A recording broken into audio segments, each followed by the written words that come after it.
कुल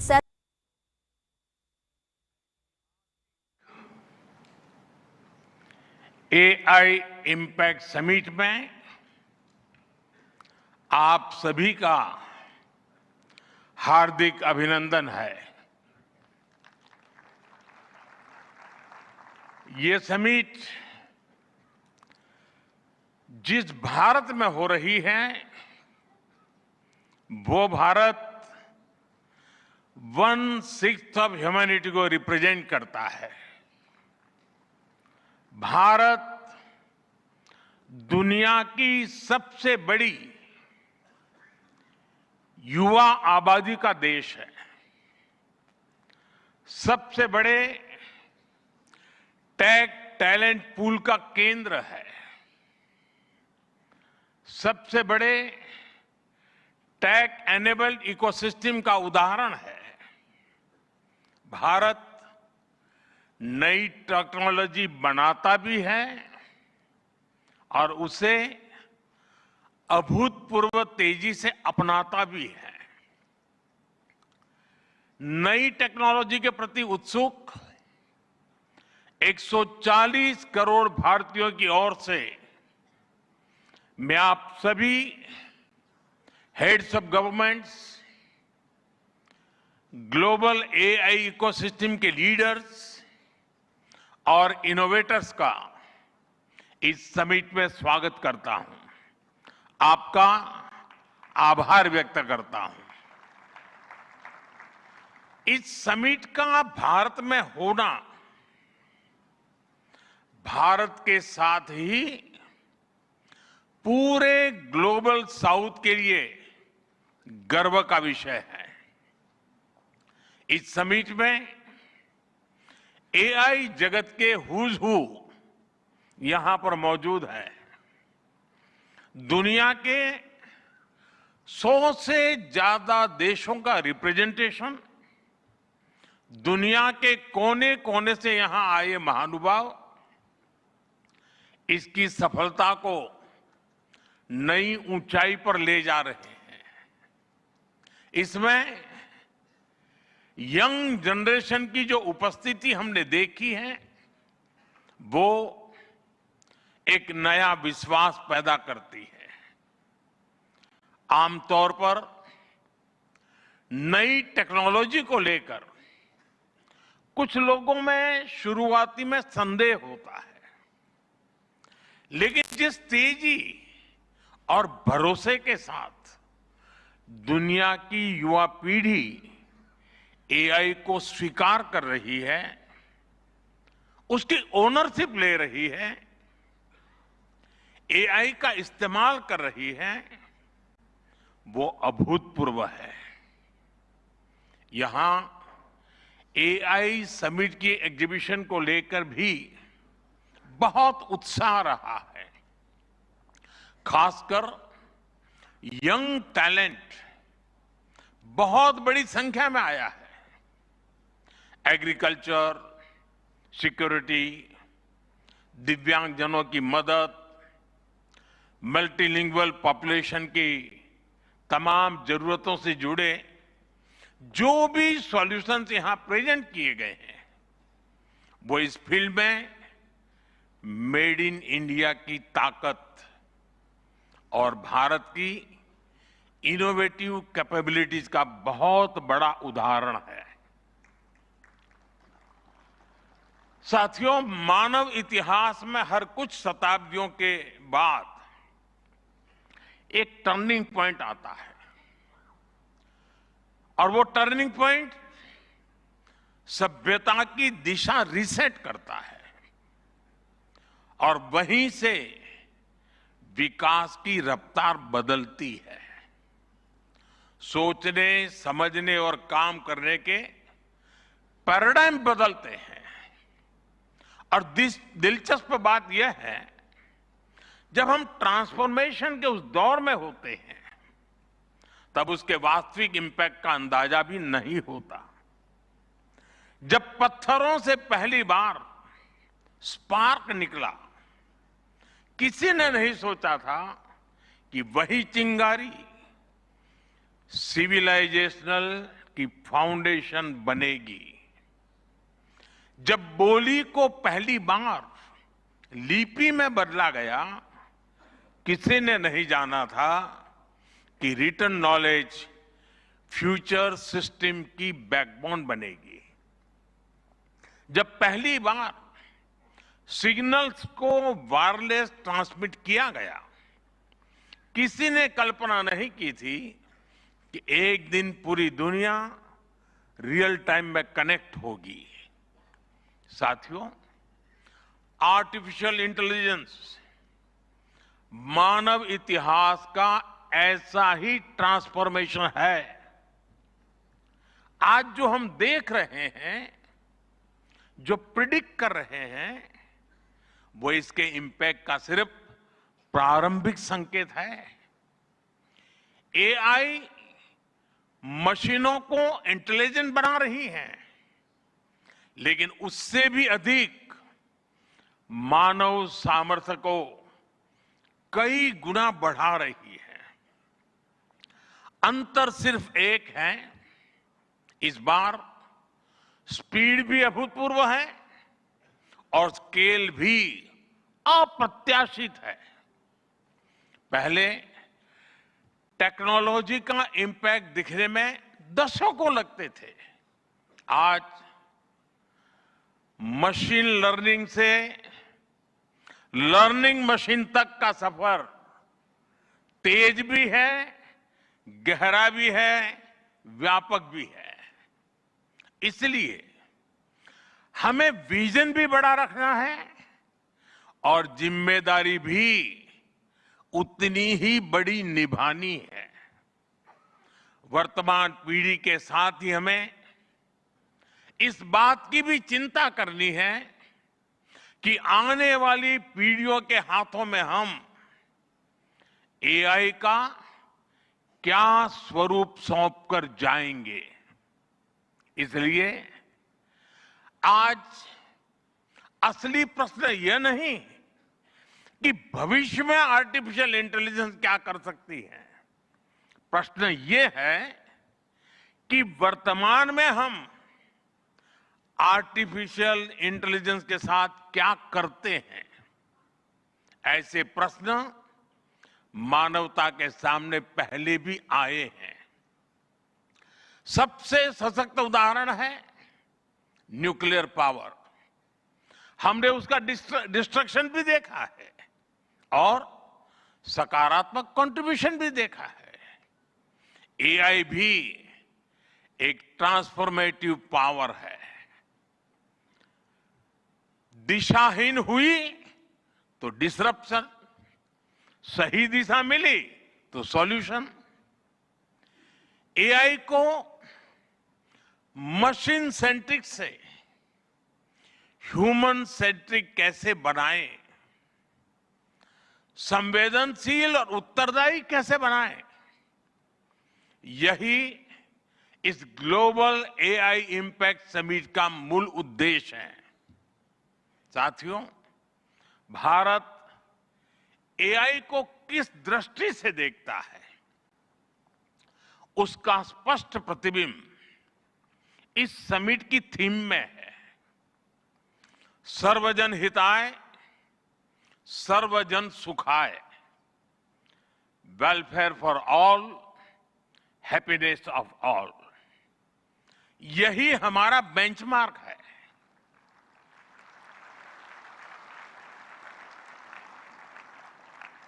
एआई के लिए इंसान सिर्फ डेटा पॉइंट न बन जाए, इंसान सिर्फ रॉ मटेरियल तक सीमित न रह जाए।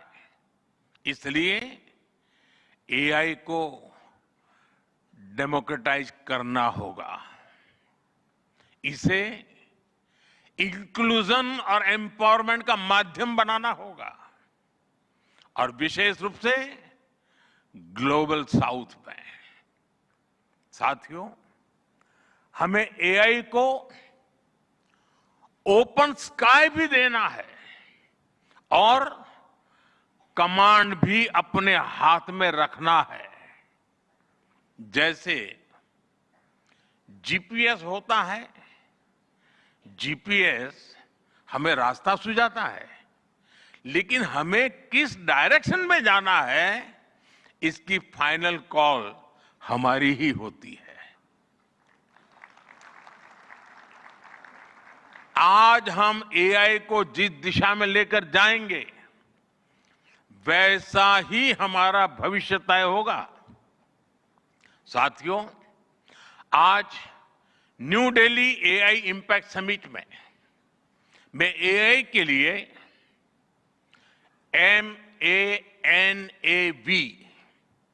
MANAV मानव विजन प्रस्तुत करता हूं। मानव का अर्थ होता है ह्यूमन, और मानव विजन कहता है M moral and ethical systems, यानी एआई एथिकल गाइडेंस पर आधारित हो। A अकाउंटेबल गवर्नेंस, यानी transparent rules, robust oversight. N national sovereignty, यानी जिसका डेटा उसका अधिकार। A एक्सेसिबल एंड इंक्लूसिव, यानी एआई मोनोपोली नहीं, मल्टीप्लायर बने। V वैलिड एंड लेजिटिमेट, यानी एआई लॉफुल और वेरीफाइबल हो। भारत का ये मानव विजन 21वीं सदी की एआई आधारित दुनिया में मानवता के कल्याण की अहम कड़ी बनेगा। साथियों, दशकों पहले जब इंटरनेट की शुरुआत हुई तो कोई सोच भी नहीं पाता था कि इससे कितनी जॉब्स बनेगी। यही बात एआई में है। आज कल्पना करना मुश्किल है कि आने वाले समय इस फील्ड में किस तरह की जॉब पैदा होगी। एआई का future of work pre defined नहीं है। ये हमारे निर्णय पर, हमारे कोर्स ऑफ एक्शन पर निर्भर होगा। मैं समझता हूं हमारे लिए फ्यूचर ऑफ वर्क एक नई अपॉर्चुनिटी है। ये ह्यूमंस और इंटेलिजेंट सिस्टम्स के साथ मिलकर काम करने का युग है। We are entering an era where humans and intelligent systems co-create, co-work and co-evolve। AI हमारे काम को और अधिक स्मार्ट, एफिशिएंट और इंपैक्टफुल बनाएगा। हम बेहतर डिजाइन करेंगे, तेज बिल्ड करेंगे और बेहतर डिसीजन ले सकेंगे। इससे और ज्यादा लोगों को हायर वैल्यू, क्रिएटिव और मीनिंगफुल रोल्स भी मिलेंगे।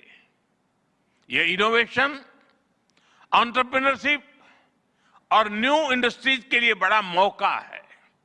इसलिए हमें स्किलिंग, रीस्किलिंग और लाइफ लॉन्ग लर्निंग को मास मूवमेंट बनाना होगा। साथियों, future of work inclusive, trusted और ह्यूमन सेंट्रिक होगा। अगर हम मिलकर आगे बढ़ें तो आर्टिफिशियल इंटेलिजेंस पूरी मानवता की क्षमता को नई ऊंचाइयों तक ले जाएगी। साथियों, कहा जाता है sunlight is the best disinfectant, यानी पारदर्शिता ही सबसे बड़ी सुरक्षा है। कुछ देश और कंपनियां मानती है कि एआई एक स्ट्रैटेजिक एसेट है, इसलिए इसे कॉन्फिडेंशियल तरीके से डेवलप किया जाना चाहिए। लेकिन भारत की सोच अलग है।